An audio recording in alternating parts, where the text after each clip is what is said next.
construções de alvenaria. Bacanas, portas de madeira, tudo muito grande, tudo muito rico. Isso aqui, gente, é uma realidade que tem, no mínimo, aqui 300 anos. Mas esse tipo de moradia que ela parece tão rústica hoje, ela era o sonho de consumo de muitos poceiros aqui do Paraná. Muitos tropeiros, muitos descendentes de escravizados e até mesmo ex-combatentes da Guerra do Paraguai. Você sabe a história de quem que eu vou contar hoje? Eu vou contar a história dos pelados, ou daqueles que eram os caboclos. Vamos falar da Guerra do Contestado.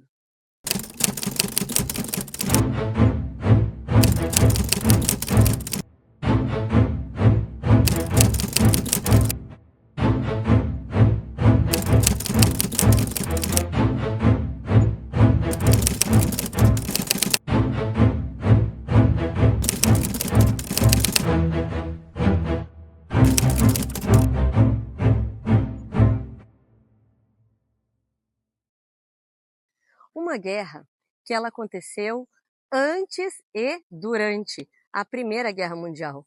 Você sabia disso? Se você chegar até o final desse vídeo, você vai saber tanta coisa. Vai saber, por exemplo, que foi a primeira guerra da história do Brasil que foram utilizados aviões. Assim como na Primeira Guerra Mundial, eles estão sendo inaugurados como uma arma de guerra.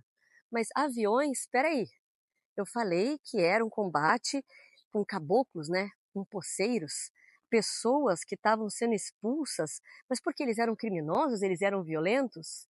Não, por causa do conflito, da causa do conflito, de todas as causas de conflito na história desde a antiguidade. A gente está falando de terra, minha gente. E essa guerra ela está acontecendo lá no começo do século XX, como eu disse, em 1912. Eu vou sentar e vou conversar com vocês. O que acontece? O estado do Paraná e de Santa Catarina ainda estavam, como vários outros estados do Brasil, no começo da República Velha, numa indefinição de fronteira. E existia uma área de mais ou menos ali uns 20 quilômetros quadrados, que era uma área conhecida como contestado.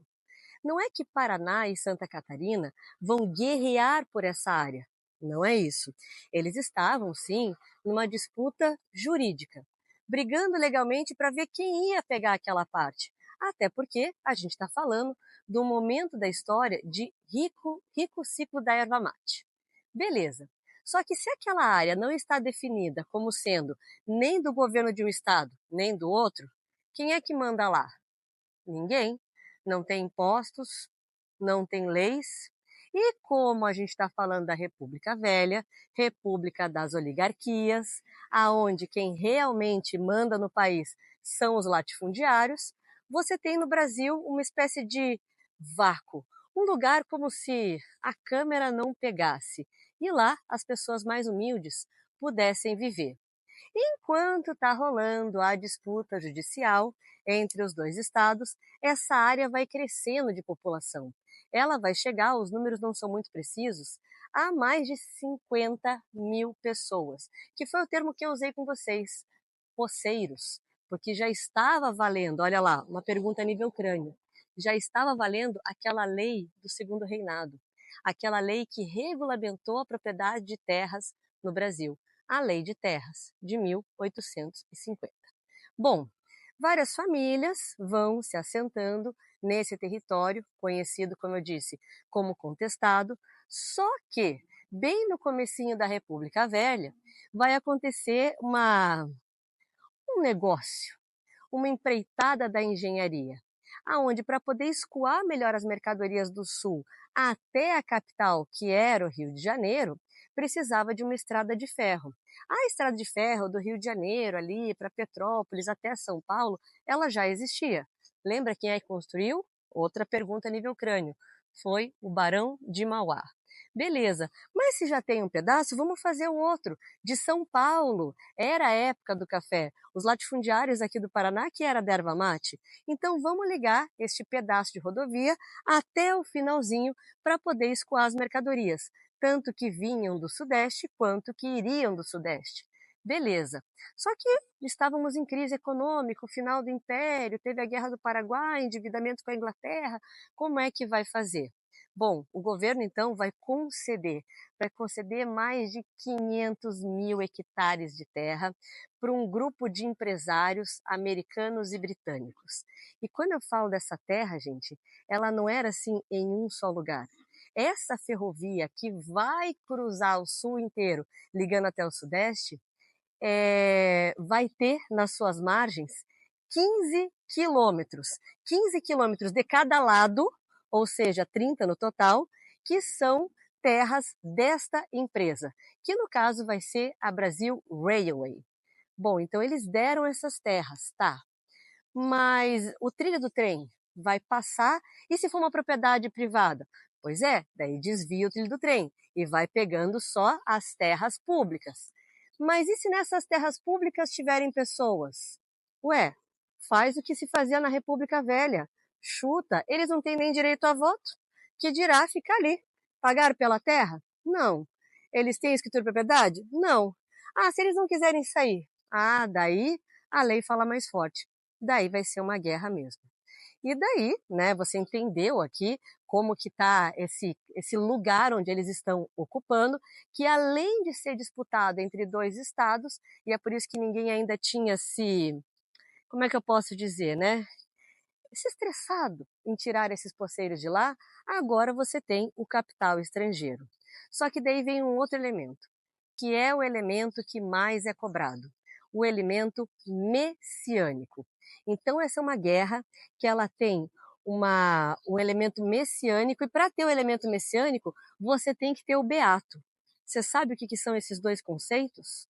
O beato é aquele religioso não oficial, não de ordenação. É aquela pessoa que, por exemplo, a sua mãe te leva para uma benzedeira, e ela é uma pessoa de uma fé muito forte e que faz ali, né, a diferença com os seus trabalhos religiosos. E o que é um beato messiânico? É essa pessoa desta fé, né, que exala desta fé que ela compartilha, que as pessoas, enfim, acreditam nos poderes dela, que fala de um Messias, que fala de um Salvador. Não é ele o Salvador, tá? Não caiam nessa, porque muita gente já errou. Ele fala de um Messias, um rei que virá salvar os justos. Temos dois problemas aqui, minha gente. Primeiro, ele fala de um Salvador, então aquele que é o agressor é o injusto, que seria o governo republicano. Só que o Salvador era um rei. E eu estou falando de uma guerra de 1912. A República começou em 1889. Ela está muito recente. Falar em rei era um mega de um crime. Ah, mas o Dom Pedro II já tinha morrido, ele morreu lá em 1891. Sim, muito triste. Mas ainda se tinha aquela insegurança, como se pudesse acontecer uma propaganda monarquista. Então, todos esses elementos juntos, o, o beato messiânico, que gera esse fanatismo religioso, o interesse do capital estrangeiro, o fato de estarmos numa república das oligarquias, aonde o poder está nas mãos do latifundiário, é justamente os ingredientes para essa guerra, que vai de 12 até 16.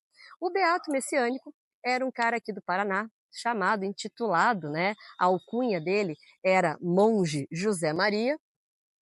E o Monge José Maria, ele vai ser a pessoa que vai organizar esse pessoal humilde.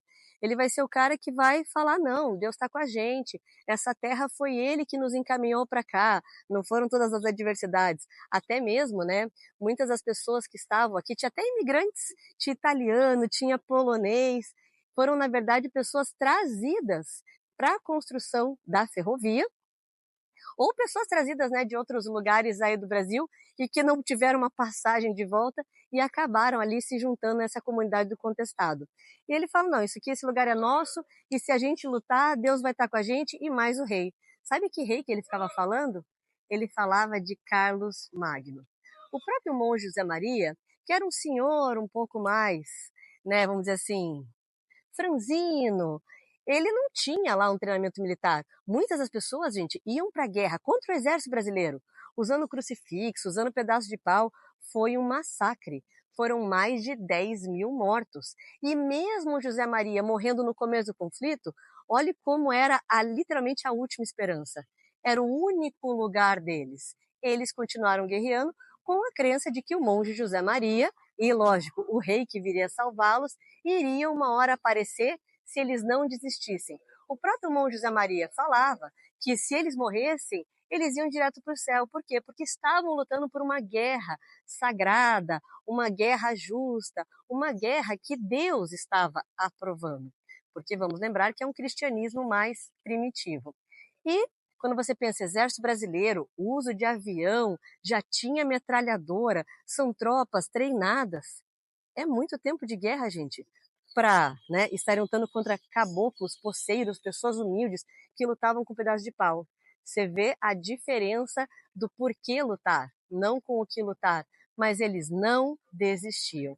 Só que, lógico, no final das contas, a tecnologia vai tomar conta e o massacre vai ser geral. Até mesmo aqueles que se renderam foram mortos. E essa é uma história pesadíssima que marca aqui a, a região sul, né? Tanto Paraná quanto Santa Catarina e todas as tropas envolvidas que vieram de vários estados. E eu te pergunto, você lembra de alguma outra guerra messiânica? Se não lembra, deveria. Essa Guerra do Contestado, ela é muito comparada com a Guerra de Canudos, que também teve um beato, que era o Antônio Conselheiro, e a gente fala que é um beato sebastianista, porque ele falava do rei Dom Sebastião, que foi mesmo um rei português que existiu, né? Não que o Carlos Magno não tenha existido, mas lá no século XVI morreu jovem, daí criou-se essa tradição oral de que ele voltaria e tal. A Guerra de Canudos e a Guerra do Contestado são duas das revoltas rurais da República Velha e é sempre importante saber fazer a analogia. Enquanto a guerra... Resumindo, você entendeu a comparação entre as duas guerras? O que elas têm de igual e o que elas têm de diferente? É isso que você precisa pensar. Então vamos lá. Igual. São duas revoltas da República Velha que são rurais. Beleza. São duas revoltas que elas têm fanatismo religioso. Beleza. Só que uma delas, olha a diferença. Uma delas teve interesses internacionais. A outra não. A outra qual? A outra, Canudos, que também foi rural como contestado, mas as insatisfações regionais. Aquela que acontece no sertão da Bahia, o Antônio Conselheiro, eu falei para vocês, que era um beato messiânico, igual o José Maria. Só que o Antônio Conselheiro, lá na Bahia, ele era um beato messiânico sebastianista, porque ele falava, dessa crença portuguesa que veio do século XVI, do retorno do Dom Sebastião. Legal. Então, uma tem um interesse internacional, que é essa aqui do Sul, e a outra não tem. E mais uma similaridade. Ambas justamente com esse fanatismo religioso, com esse cristianismo primitivo, estavam ali pessoas lutando para literalmente ter onde viver, pela posse da terra. Algumas, a região do Contestado, outras, a cidade do Belo Monte, Arraial do Belo Monte, que a gente conhece como Canudos. E as duas terminaram no trajeto. Espero ter ajudado vocês. Se não se inscreveu ainda, se inscreve, deixa o like se chegou até aqui o final e pode me escrever para tirar suas dúvidas. Obrigado pelo seu tempinho.